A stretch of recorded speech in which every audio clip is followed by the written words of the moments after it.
తెలంగాణలో ఏదైతే కళ్యాణ్ లక్ష్మి, ఈ షాదీ ముబారక్ పథకాలకు సంబంధించి దాఖలైన పిటిషన్ సంబంధించి హైకోర్టు తీవ్ర వ్యాఖ్యలు చేయడం జరిగింది. దీనికి సంబంధించి ఏ విధంగా చట్టబద్ధత లేకుండా ఈ యొక్క జీవోల ప్రకారమే ఈ యొక్క పథకాలు అమలు చేస్తారంటూ వాటికి సంబంధించి దాఖలైన పిటిషన్లో స్టే విధించింది. ఈ అంశానికి సంబంధించి మరిన్ని విషయాలు తెలుసుకోవడానికి మనతో పాటు ఉన్నారు తెలంగాణ తెలుగుదేశం పార్టీ రాష్ట్ర అధికార ప్రతినిధి సూర్యదేవలత గారు.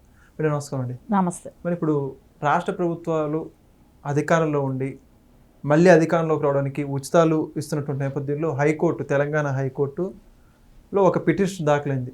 అసలు వాటికి చట్టబద్ధత ఉందా లేదా, చట్టం ఉచితాల గురించి ఏం చెబుతుంది, ఎంత మేరకు అసలు ఇవ్వచ్చు ఉచిత పథకాలు, సంక్షేమ పథకాల పేరిట ఎంతవరకు సమంజసం అని చెప్పేసి ఘాటు వ్యాఖ్యలు చేసి దాని మీద స్టే విధించింది.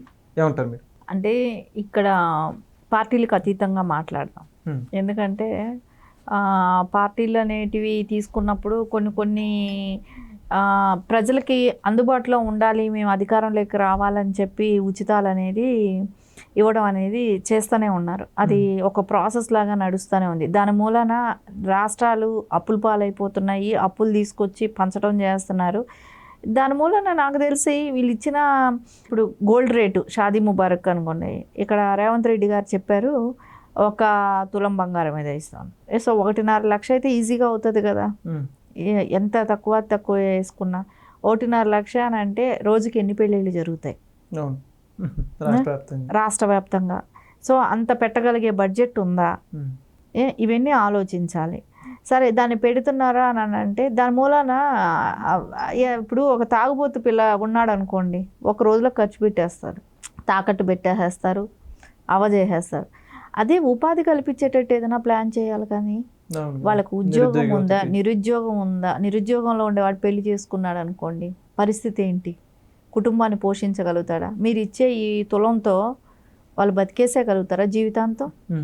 సో ఆ దిశగా ఆలోచించాలి. నేను అనేది ఏంటంటే ఏది ఇంపార్టెంటో అది వరకు ఉచితాలు ఇవ్వాలి. ఉచితం అనేది ప్రతిదానికి ఉచితం అని చెప్పుకుంటా పోతే ఇక్కడ ట్యాక్స్ కట్టే ప్రజలకి విరక్తి వస్తుంటుంది. సో ట్యాక్స్ కట్టే వాళ్ళకి ఎలాంటి ఇది ఉండదు. ఇక్కడ ఈవేళ రేపు ఒక మిడిల్ క్లాస్ వాళ్ళకి వచ్చినప్పటికీ వాళ్ళకి ఎలాంటిది ఉండదు. కాకపోతే మధ్యలో నలిగిపోయేది మిడిల్ క్లాస్ ప్రజలే. ఇక్కడ వాళ్ళు ఎంతో అంత సంపాదించిన దానిలో ట్యాక్స్ కడతారు, అద్దెలు వేళ్ళు పోసి బతికితూ ఉంటారు. సో ప్రతిదీ వాళ్ళకి ఎలాంటి గవర్నమెంట్ నుంచి సహాయం అనేది ఉండదు. ఇక్కడ కింద స్థాయిలో చూసుకుంటే నిరుద్యోగం అనేది అట్లాగే ఉంటుంది. అదే మిడిల్ క్లాస్లో చూసుకున్నా నిరుద్యోగం అనేది ఉంది. సో ఈ పరిస్థితుల్లో వాళ్ళకి ఇప్పుడు డిప్రెషన్లోకి వెళ్తారు. ఒక ఉద్యోగం లేకపోతే డిప్రెషన్లోకి వెళ్తారు, తాగుడుకు అలవాటు అవుతారు, గంజాయి తీసుకుంటారు. దాని మూలన కుటుంబంలో విచ్ఛిన్నం అవుతాయి, గొడవలు స్టార్ట్ అవుతాయి. సో ఇవన్నీ జరగటానికి రీజన్ ఏంటి? మనం పరిపాలనలో కరెక్ట్గా లేకపోవటమే. పరిపాలన కరెక్ట్గా ఉండాలి అని అనుకున్నప్పుడు అందరికీ ఉద్యోగం ఉందా, అందరూ వాళ్ళ కాళ్ళ మీద ఎలా నిలబడుతున్నారు, రాష్ట్ర ఏ దిశగా తీసుకెళ్తున్నాం, దీని గురించి ఫోకస్ చేయండి. సో ఒక విలేజ్లో దగ్గర నుంచి తీసుకుంటే, ఒక విలేజ్ స్థాయి నుంచి స్టార్ట్ చేస్తే ఆ విలేజ్లో వాళ్ళు ఎవరు ఎలా బతుకుతున్నారు, ఎవరు పిల్లలు ఏం చేస్తున్నారు, ఎట్లా బతుకుతున్నారు అనేది ఒకటి తీయండి. సో దాన్ని బట్టి వాళ్ళకి ఏదేది పని చేసుకోగలరో, సో అట్లాగా ఒక మండల స్థాయి, ఒక విలేజ్ నుంచి ఒక మండల స్థాయి అట్లా తీసుకెళ్ళండి. అది పనికొస్తుంది. మీరు ఈ ఉచితాలు ఇచ్చి ప్రజల్ని సోంబేరు అనేది కూడా అనకూడదు కానివ్వండి. మీరు ఇస్తున్నారు కాబట్టి వాళ్ళు తీసుకుంటున్నారు. మీరు అదేలాగా ఓట్లు కూడా ఎలా అయిపోయిందంటే, డబ్బులు ఇస్తే ఇప్పుడు ఇచ్చేవాడు ఏమంటున్నాడు, రేపొద్దున మీకు డబ్బులు ఇచ్చి ఓట్లు వేయించుకుని నేను సంపాదించుకోవాలి అంటున్నాడు. తీసుకునే వాళ్ళు ఏమంటున్నారు, మీరేమైనా ఊరికే ఇస్తున్నారా, మీరు సంపాదించుకుంటారు కదా అని ఈ ఓటర్లు కూడా అంటున్నారు. అంటే ఇది ఎక్కడ ఆగట్లా. సో ఇక్కడ కట్ చేయాలి అని అంటే ఒక సీఎం స్థాయిలో ఉన్న వ్యక్తి ఆలోచించాల్సిన విధానం ఏంటంటే, విద్య అనేది కంపల్సరీ ఇంపార్టెంట్.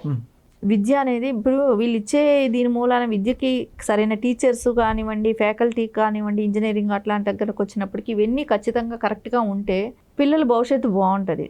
ఆటోమేటిక్గా వాళ్ళు చదువుకున్న తర్వాత వేరే లాంటి ఐడియాస్ వస్తాయి, వాళ్ళ థింకింగ్లోనే మార్పు వస్తుంది. అరే వేరే బిజినెస్ పెట్టుకునేటట్ట, ఏదో ఒక పని మీద ధ్యాస వెళ్ళేటట్టు, ఏదో ఒకటి వాళ్ళకి ఒక ఆలోచన. ప్రతి వాళ్ళు కూడా జాబ్ మీదే ఫోకస్ చేసి నాకు ఉద్యోగమే కావాలంటే ఉద్యోగాలు ఉండవు. వాళ్ళకి వేరే వేరే ఆలోచనలు వస్తాయి. ఆ వేరే ఆలోచనలు అంటే వాళ్ళకి ఫస్ట్ నుంచి ఆ పేరెంట్స్కి బర్డెన్ కాకుండా ఉండాలి. ప్రైవేట్ స్కూల్స్లో చదివించాల్సిన అవసరం లేదు, గవర్నమెంట్ స్కూల్స్ బాగున్నాయి, మనం మంచి మంచి ఫ్యాకల్టీస్ ఇంజనీరింగ్ కాలేజీల్లో కానివ్వండి, ఇలాంటివన్నీ చేస్తే ఆ పిల్లాడి భవిష్యత్తు బాగుంటుంది కదా, తల్లిదండ్రులు అప్పుల పాలు అవ్వరు కదా. ప్రైవేట్ స్కూల్లో చదివిస్తే లక్షల లక్షలు ఖర్చులు పెట్టాల్సి వస్తుంది. సో మీరు విద్యా అవకాశం ఇవ్వండి. కేజీ టు పీజీ ఏదైతే కేసీఆర్ గారు ముందు చెప్పారో ఆచరణలో ఆయన 10 ఏళ్ళు ఏం చేసింది ఏమీ లేదు. అట్లాంటి అవకాశం ప్రజలకు కల్పించాలి, ప్రతి విద్యార్థికి. ఇంకొకటి ఆరోగ్యం విషయానికి వచ్చినప్పటికీ లక్షలు పోస్తున్నాం ప్రైవేట్ హాస్పిటల్స్లో. గవర్నమెంట్ హాస్పిటల్స్కి వెళ్ళాలంటే భయపడుతున్నారు, ప్రజలు భయపడుతున్నారు. సో అందరికీ అవకాశం కల్పించండి. మెడికల్ పరంగా ఏదైనా హెల్త్ ప్రాబ్లం వస్తే ఆదుకోవటానికి మనకు గవర్నమెంట్ ఉంది, భరోసా కల్పించండి. సో ఆ విధంగా తీసుకుంటే మనకు ఆరోగ్యం బాగుండాలి, విద్యా అవకాశాలు ఉండాలి. వృద్ధులకి మీరు ఇచ్చే పెన్షన్ ఎట్లాగో ఇస్తున్నారు, అది ఇవ్వాల్సిందే. ఎందుకంటే ఈవేళ రేపు పిల్లలు చూస్తారా చూడరా అనేది పక్కన పెడితే గవర్నమెంట్ దగ్గర నుంచి ఎంతో కొంత ఆర్థిక సహాయం వస్తుందంటే వాళ్ళకు ఒక భరోసా. వికలాంగులకి ఇవ్వచ్చు, అంతేగాని మిగతావి ఇచ్చేది ఎందుకు? రైతులకి ఏదైనా సబ్సిడీలో విత్తనాలు ఇవ్వండి. సో వాళ్ళకి కొంచెం ఆదుకోండి, అది కూడా చిన్న రైతుల్ని. 100 ఎకరాలు ఉన్న వాళ్ళని కాదు, కేసీఆర్ గారు చేశారు కదా 100 ఎకరాలు ఉన్న వాళ్ళకందరికీ ఆయన రైతు భరోసాని, అట్లాంటివి కాదు, చిన్న రైతులను ఆదుకోండి. ఇలాంటివి చేయాలి. కానీ ఊరికే మీరు షాదీ ముబారక్లు అని చెప్పేసి ఇచ్చుకుంటా పోయి వాళ్ళని ఒక తాగుబోతులు తిరుగుబోతులుగా చేస్తూ ఎప్పుడు గవర్నమెంట్ నుంచి ఏది వస్తుందా అని ఆశపడేటట్టు బతికించడం కాదు కదా. సో వాళ్ళ కాళ్ళ మీద వాళ్ళు నిలబడాలి, వాళ్ళు ఏం చేస్తున్నారు. సో అప్పుడు చూడండి ఖచ్చితంగా క్రైమ్ కూడా తగ్గుతుంది, క్రైమ్ రేట్ కూడా తగ్గుతుంది, బిజీ అవుతారు కదా. ఇప్పుడు విదేశాల్లో అంతా అదే కదా చేస్తున్నారు. సో మనం ఇక్కడ మెడికల్ పరంగా ఒక రోగం వస్తే లక్షలు లక్షలు ఖర్చులు పెట్టుకోవాలి. ఒక క్యాన్సర్ వచ్చిందంటే వాళ్ళు ఇంకా అయిపోయారు, వాళ్ళ జీవితాలు అయిపోయింది. 40-50 లక్షలు ఖర్చు పెడితే కానీ వాళ్ళు క్యూర్ అవ్వరు. సో ప్రతి దానికి కూడా మనం గవర్నమెంట్ హాస్పిటల్ అంటే ఇంకా అక్కడికి వెళ్ళే ముందే చచ్చిపోయామని అని ప్రిపేర్ అయ్యి వెళ్తారు. సో ప్రిపేర్ అయ్యి వెళ్ళని కూడా వెళ్ళరు. సో ప్రైవేట్ హాస్పిటల్కి వెళ్ళాలి. సో వైద్యం అనేది కూడా అందరికీ అందుబాటులో ఉండాలి. అలా ఉండాలి అని అన్నప్పుడు మీరు అది ఉచితం చేయండి. అట్లాంటివి చేయకుండా ఇవి ఎందుకు? మీరు అవకాశాల కోసం రాజకీయంగా ఎదగటం కోసమో పార్టీని అధికారంలో తీసుకురావడం కోసమో చేయకూడదు. ఒక్కవేళ ఇప్పుడు ఉచిత బస్సు అని ఇచ్చారు, సో పనికొచ్చే వాళ్ళ దాని మూలకన్నా కూడా మీరు విద్యార్థుల వరకు ఇచ్చినా కూడా ఏదైనా కొంచెం ఉంటుంది. వాళ్ళు స్టూడెంట్గా ఉంటే కార్డు చూపెడితే వాళ్ళకి ఇవ్వటానికి అట్లా కొన్ని ఏదైనా పెట్టాలి. కానీ మరీ ఉచితం పెట్టేసి ఏం లాభం చెప్పండి? అదే మహిళలు చాలామంది చెప్తున్నారు ఈ రోజున, ఎందుకు డబ్బులు తీసుకోండి మంచి బస్సులు వేయండి అని. మీరు ఇప్పుడు ఈ రోజున ఏం చేస్తున్నారు? బస్సులు పట్టించుకునే పాపం లేదు, ఏసీ బస్సులు లేవు, ఆ బస్సులకు మరమ్మతులు లేవు, చాలా ఓల్డ్ బస్సులే ఉన్నాయి, కొత్త బస్సులు కొనట్లేదు. ఇవన్నీ ఎందుకు? వీటికన్నిటికీ రీజన్ ఏంటి? అన్నీ ఉచితాలు చేయబట్టే కదా. సో ఖచ్చితంగా ఉచితాలు తగ్గించి అయినా సరే నాణ్యమైనది ఇవ్వటం అనేది ట్రై చేయాలి. నాణ్యమైన భవిష్యత్తు ఉండాలి. కానీ ఉచితాలు అని చెప్పి యువతని పక్కదోవ పట్టించినట్టే అవుతుంది ఇవన్నీ కూడా. ఓకే, మరి ఇప్పుడు చూసుకుంటే మరి ఇప్పటికే తెలంగాణలో రేవంత్ రెడ్డి గారు అనేక పథకాలు ఇస్తున్నారు, గత ప్రభుత్వం కూడా కంటిన్యూ చేసింది. మరి ఇప్పుడు కోర్టు చెప్పినటువంటి దృష్టి వాటికి చెక్ పడే అవకాశం ఉంటుందంటారా? రేవంత్ రెడ్డి గారు నేను అనుకుంటాను ఖచ్చితంగా సెలబ్రేట్ చేసుకుంటా ఉంటాడు. ఎందుకంటే అపోజిషన్లు అన్నీ కూడా ఇవి అడుగుతున్నాయి కదా, నువ్వు తులం బంగారం ఇస్తాను, 6 గ్యారంటీలు అని చెప్పి వీటికన్నిటికీ చెక్ పడేటప్పటికి ఇవన్నీ ఆగిపోతున్నాయి. సో ఆయనకి ఏముంది, హ్యాపీ.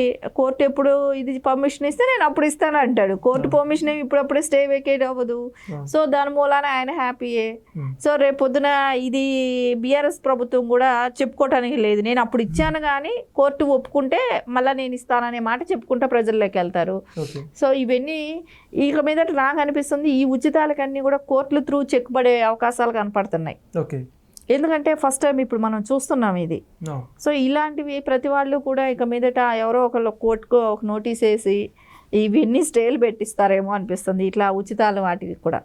సో దీనిలో ప్రజలే అవేర్నెస్ తీసుకొని మనకు ఎవరైతే మంచి నాయకుడు ఉంటాడు, ఎవరైతే డెవలప్ తీసుకెళ్తాడో, ఎవరైతే ఉద్యోగ అవకాశాలు ఇస్తారో, ఎవరైతే మన పిల్లల భవిష్యత్తు బాగుంటుందో చూస్తారో, ఎవరైతే కరెక్ట్గా మనకు పెన్షన్లు ఇస్తున్నారో, ఇట్లాంటివన్నీ చూసుకొని ఓట్లు వేస్తే బాగుంటుంది. రైతులు కూడా అదే ఆలోచించాలి. ఎందుకంటే ఖచ్చితంగా వాళ్ళకు కూడా చిన్న రైతుల్ని ఆదుకోవాల్సిన బాధ్యత ఉంటుంది కదా ప్రభుత్వానికి. ఆ రకంగా వాళ్ళకెవరు సపోర్టింగ్గా ఉంటారు, ఇట్లాంటివన్నీ ఆలోచించుకోవాలి.